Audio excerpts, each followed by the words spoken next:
시편 4편 함께 읽겠습니다. 내 의의 하나님이여, 내가 부를 때에 응답하소서. 곤란 중에 나를 너그럽게 하셨사오니 내게 은혜를 베푸사 나의 기도를 들으소서. 인생들아, 어느 때까지 나의 영광을 바꾸어 욕되게 하며 헛된 일을 좋아하고 거짓을 구하려는가. 셀라. 여호와께서 자기를 위하여 경건한 자를 택하신 줄 너희가 알지어다. 내가 그를 부를 때에 여호와께서 들으시리로다. 너희는 떨며 범죄하지 말지어다. 자리에 누워 심중에 말하고 잠잠할지어다. 셀라. 의의 제사를 드리고 여호와를 의지할지어다. 여러 사람의 말이 우리에게 선을 보일 자 누구뇨 하오니, 여호와여, 주의 얼굴을 들어 우리에게 비추소서. 주께서 내 마음에 두신 기쁨은 그들의 곡식과 새 포도주가 풍성할 때보다 더하니이다. 내가 평안히 눕고 자기도 하리니 나를 안전히 살게 하시는 이는 오직 여호와이시니이다. 아멘. 오늘도 하나님의 은혜가 가득하기를 진심으로 축복합니다. 위기 때에 기도할 수 있는 사람, 행복한 사람이다. 시편은 복이 있는 사람, 누가 복이 있는 사람인가 할 때에 여호와의 말씀을 주야로 묵상하는 사람, 여호와를 내 인생의 보호자, 피난처, 왕으로 섬기고 경외하는 사람, 또한 위험할 때에, 환난을 만날 때에 기도할 수 있는 사람, 행복한 사람이다. 오늘 말씀을 통해서는 여호와를 나의 기쁨으로 삼고 섬기는 사람, 행복한 사람이라는 것을 알 수 있습니다. 오늘 말씀은 기도로 시작을 합니다.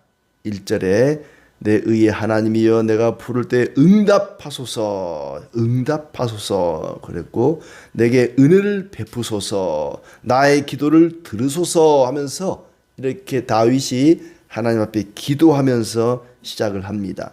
그리고 맨 마지막 8절을 볼 때에 이 시는 아마 저녁 예배 드릴 때 함께 나눴던 시가 아닐까 싶습니다.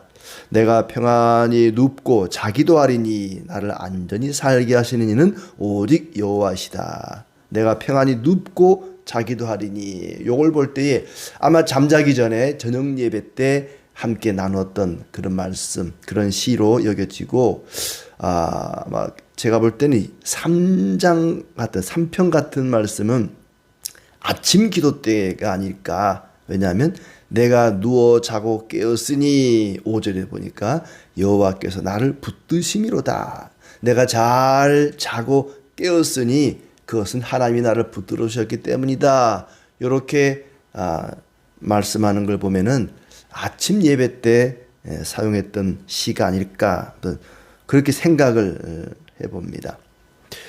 다윗의 노래라, 지휘자를 따라 현악게 맞춘 그런 노래, 예배 시간에 부르기 위해서 지은 시라고 할 수 있습니다. 다윗의 노래다. 근데 다윗이 어떤 상황에서 이 시를 지었는지는 잘 모르겠어요. 아마 굉장히 어려운 때인데, 다윗이 매우 어려웠을 때는 두 번이 있었죠. 한 번은 아들 압살롬이 반란을 일으켜서 쫓겨다닐 때였고, 한 번은 이제 사울 왕에게 쫓겨다닐 때, 왕이 되기 전에 사울이 쫓아다닐 때에 굉장히 어려움을 당했었는데, 아마 둘 중에 하나라고 여겨집니다. 어떤 사람은 압살롬 때라 그러고, 어떤 사람은 사울 때문이라고도 하는데, 어느 때라고 특정할 수 없습니다만은 굉장히 어려움에 빠졌을 때에 하나님께 기도하는, 간절히 하나님의 도움을 구하는 그런 내용입니다. 1절에 보시면 내 의의 하나님이여 이렇게 시작합니다. 내 의의 하나님이여, 그냥 하나님이여, 여호와여 이렇게 하지 않고 내 의의 하나님이여, 나의 옳음을 변호해 주시는 하나님이여, 그런 뜻이 있고, 또 한편으로는 정의롭게 판단하시는 하나님이여. 많은 사람들이 나를 나쁜 놈 취급하고 하나님께 범죄한 범죄자 취급하고 사람들이 다 나를 그렇게 판단합니다만은, 하나님은 정의롭게 판단하시는 분입니다. 또한 나를 의롭게 하시고 나를 선하게 만드시는 하나님이시여, 이런 뜻도 있겠죠. 아무튼 의의 하나님, 내가 부르짖을 때 응답하소서. 내가 곤란에 빠졌을 때 너그럽게 보아주시고 은혜를 베푸사 기도를 들으소서. 하나님, 내가 지금 어려움에 빠져 있습니다. 나를 너그럽게 보셔서 나를 건져주시옵소서. 응답하소서. 나를 도와주시옵소서 하면서 기도합니다. 그리고 자기를 괴롭히는 자들, 사울과 그의 무리들이나 아니면 압살롬이나 또 압살롬을 따르는 많은 무리들을 향해서 인생들아 이렇게 부릅니다. 인생들아, 어느 때까지 나의 영광을 바꾸어 욕되게 하며 헛된 일을 좋아하고 거짓을 구하려는가. 이 내용을 볼 때 아무래도 3편과 마찬가지로 압살롬에게 쫓기던 때가 아닌가 싶습니다. 언제까지 하나님이 나를 왕으로 세워줬는데 이 영광의 자리에서 나를 욕되게 하려느냐. 언제까지 헛된 일을 좋아하고 거짓을 따라가려 하느냐. 거짓을 따라가려 하느냐. 아마 이 압살롬이 그 백성들을 속여서 거짓말로 속이고 또 다윗을 모함하고 누명을 씌우고 그런 거짓을 퍼뜨렸던 것 같아요. 언제까지 거짓으로 나의 영광을 욕되게 하려고 하느냐. 하나님이 다윗에게 주신 그 왕의 영광을 떨어뜨리려고 하는 그런 백성들의 속임수, 거짓, 그것을 지적합니다. 인생들아, 언제까지 나의 영광을 욕되게 하려고 하느냐. 여호와께서 자기를 위해 경건한 사람을 각별히 돌보신다는 것을 기억하라. 하나님은 경건한 사람, 이 경건한 사람을 다른 말로 하면 헌신하는 사람, 충성스러운 사람, 하나님께 충성을 다하는 사람을 하나님은 각별히 기억하시고 돌보십니다. 내가 부르짖을 때에 하나님은 나의 기도를 들으신다. 하나님은 거짓된 자, 또 속이는 자들, 이런 자들을 물리치시고 겸손하게 충성하는 자에게 특별한 은혜를 베푸시는 분이시다. 너희는 떨며 범죄하지 말라. 너희는 떨며 범죄하지 마라. 하나님 앞에 두려워하며 죄를 멀리하라는 얘기죠. 그들이 헛된 일을 좋아하고 거짓을 퍼뜨리고 이런 죄를 멀리하라. 하나님을 두려워하는 마음으로 죄를 멀리하는 그것이 우리도 해야 할 일입니다. 자리에 누워 심중에 말하고 잠잠할지어다. 자리에 누워 심중에 말하고. 이 세 번역은 이렇게 얘기했어요. 잠들기 전에 하루를 돌아보고 반성하라. 잠자리에 누워 깊이 반성하고 하루를 돌아보라. 이것이 죄를 멀리할 수 있는, 범죄하지 않는, 떨며 범죄하지 않는 방법 중에 하나입니다. 하루의 일을 마치고 잠자리에 들기 전에 하루의 삶을 돌아보는 거죠. 내가 과연 누구에게 마음을 아프게 한 것은 없는가? 내가 무슨 죄를 범한 것은 없는가? 하나님을 욕되게 한 것은 없는가?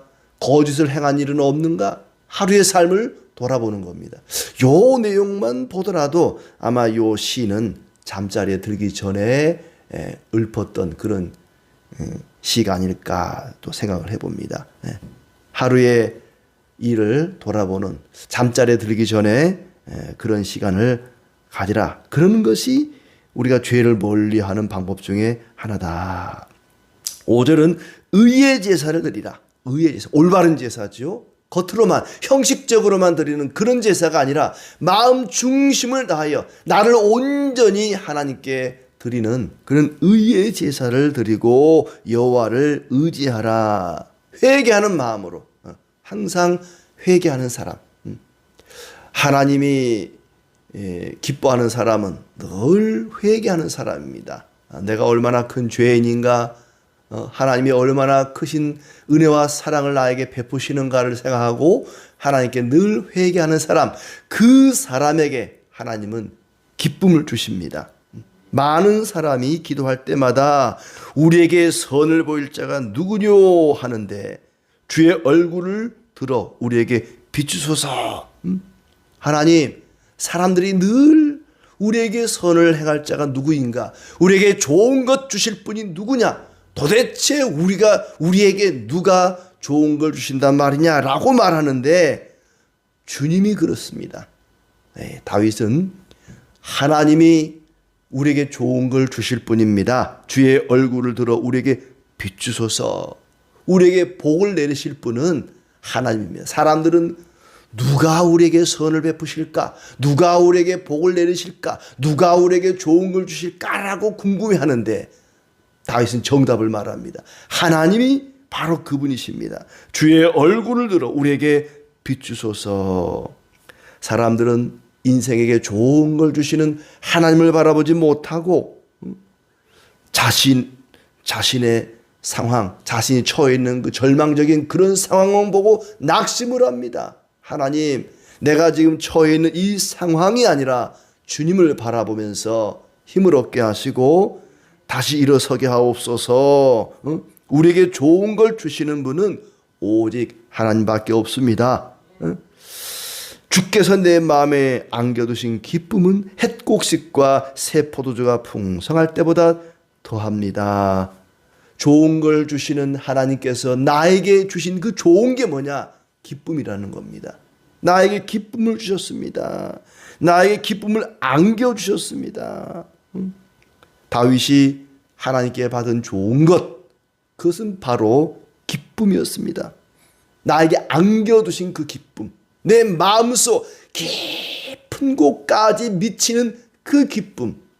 다윗은 하나님 앞에 나가서 기도하며 하나님 주시는 기쁨을 지금 누리고 있습니다.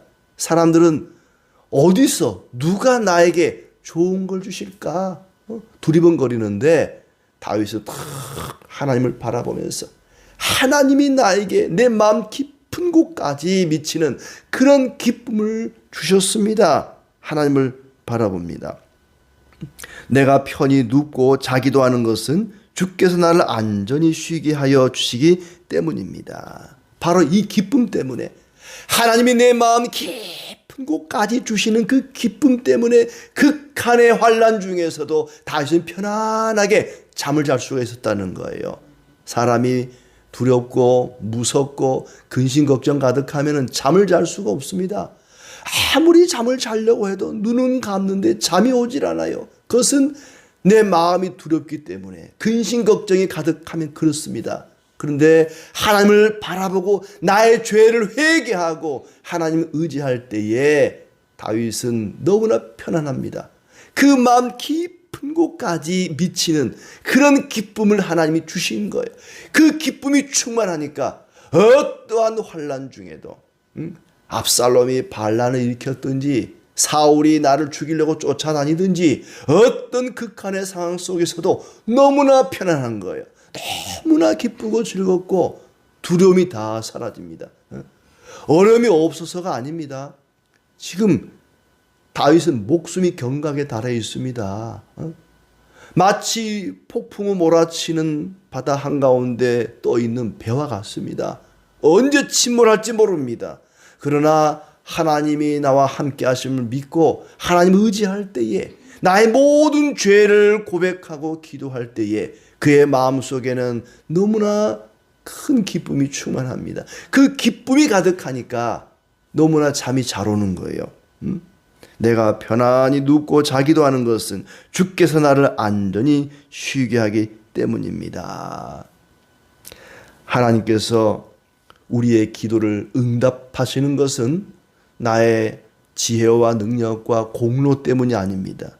1절에 보시면 나를 너그럽게 하셨사오니 내게 은혜를 베푸소서.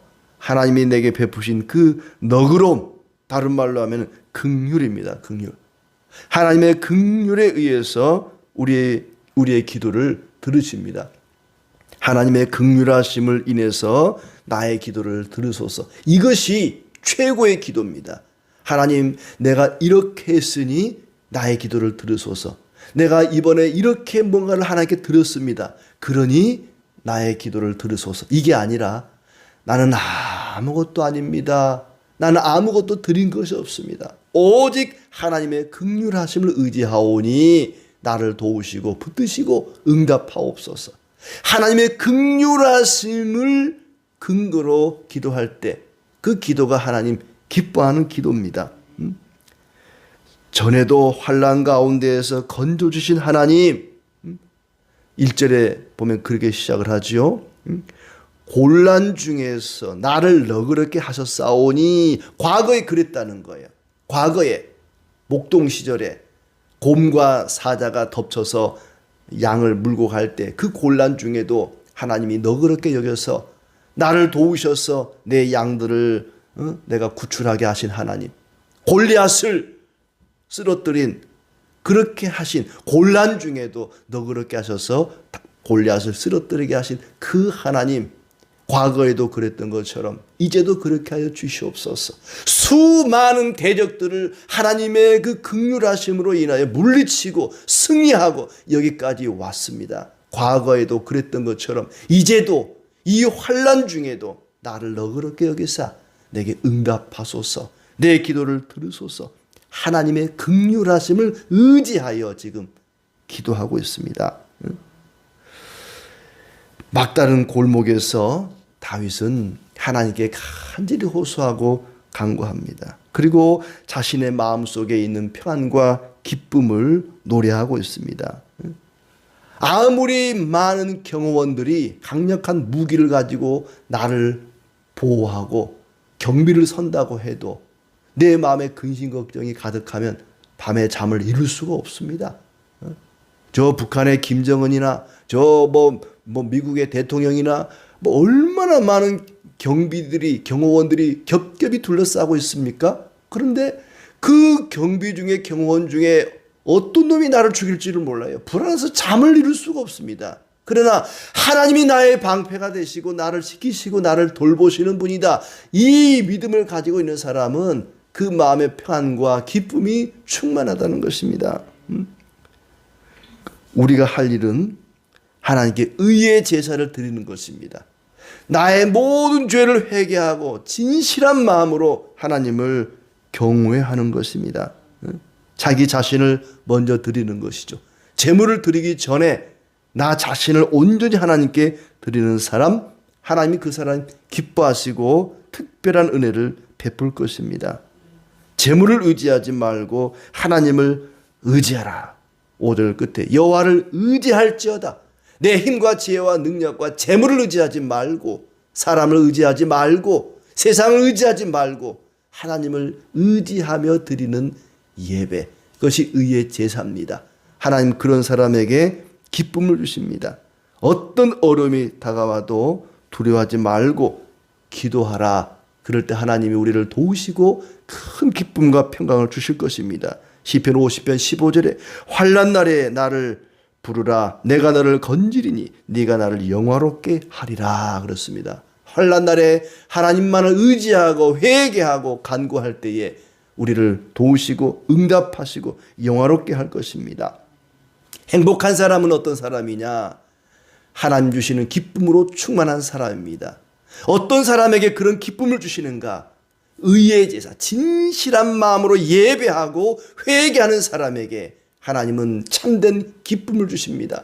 그 기쁨은 이 세상이 주는 기쁨과 다릅니다. 7절에 보시면은 여러 가지 세상의 기쁨들이 나오죠.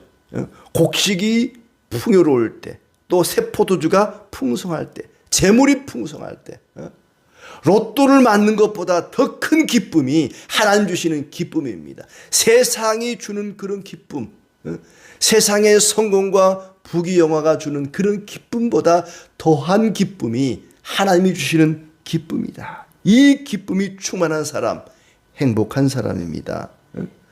왜냐하면 세상이 주는 기쁨은 언젠가 빼앗깁니다. 빼앗아갈 사람들이 많습니다. 그러나 하나님이 주시는 기쁨은 누구도 빼앗아갈 수가 없습니다. 누구도 줄 수 없고 누구도 빼앗아갈 수 없는 참된 기쁨, 그것이 하나님이 주시는 기쁨입니다. 이 기쁨이 충만한 사람은 참으로 행복한 사람입니다.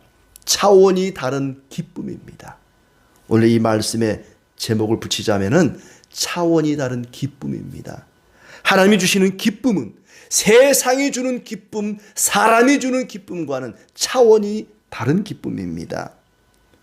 다윗이 혹독한 극한의 환난 속에서도 평안할 수 있고 잠을 이룰 수 있고 기뻐할 수 있는 비결은 바로 하나님이 주시는 이 기쁨 때문입니다. 이 기쁨이 충만하여서 담대하고 평안하게 살아가시기를 진심으로 축복합니다.